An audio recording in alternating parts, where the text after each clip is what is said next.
I was suggesting we bomb Belgrade.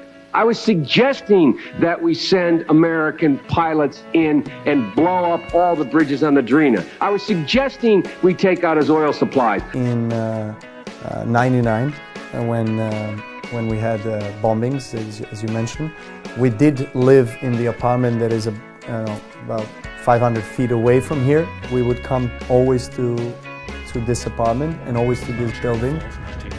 Every single night for God knows how many nights, but particularly 15, 20 nights of bombing because our building did not have a shelter. So this building had a shelter, underground shelter. So it was just a horrifying experience for everyone, particularly for children that were, we did not really realize what is happening, why are the planes flying over our city and dropping bombs? Who does that? You have probably the only three people in Washington here who think we should go straight to Belgrade and arrest Milosevic. But let's not kid each other. We're the only three people. The rest of this is malarkey. The Republican Congress won't even vote for the bombing. I was celebrating my 12th birthday party at the tennis club, Partizan, where I grew up. And, during the happy birthday song, there was a plane just flying over. Can't really comprehend how horrifying and scary that experience is and how helpless you are. You are here on the ground and someone is flying over and just dropping bomb in a second and just disappearing. The NATO forces won't even go along with the idea of ground troops. And whether or not the president will or will not is not relevant. The question, seems to me, is what is the definition of victory?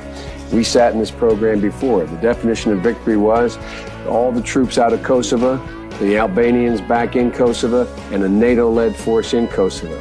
That's not total victory. That's not the victory I want. That's not the victory John wants. I've been saying we should go on the ground.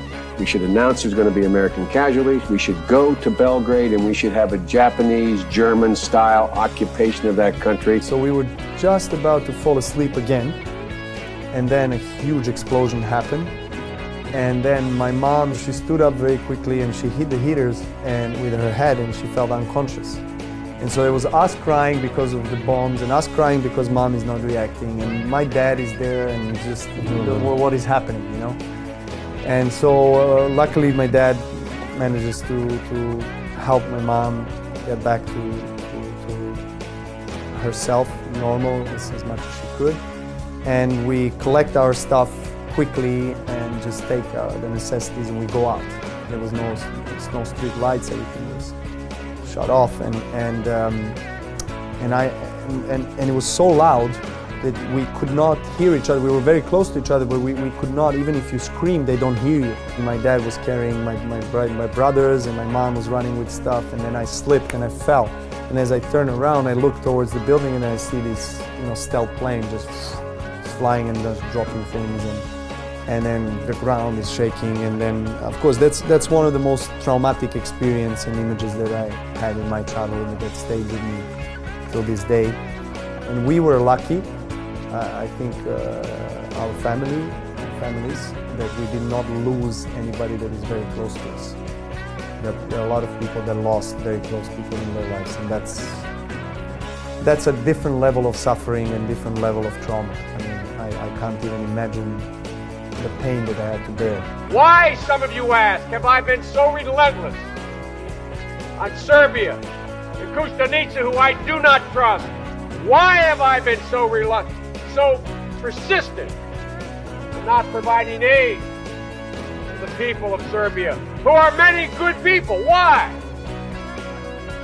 Because until they look in their hearts, they can never cure themselves of the disease that they are the oppressed. And as long as they operate on that standard, this cycle will continue and continue and continue. That's why, not for vengeance, but for release, that it's necessary for them to look the devil in the eye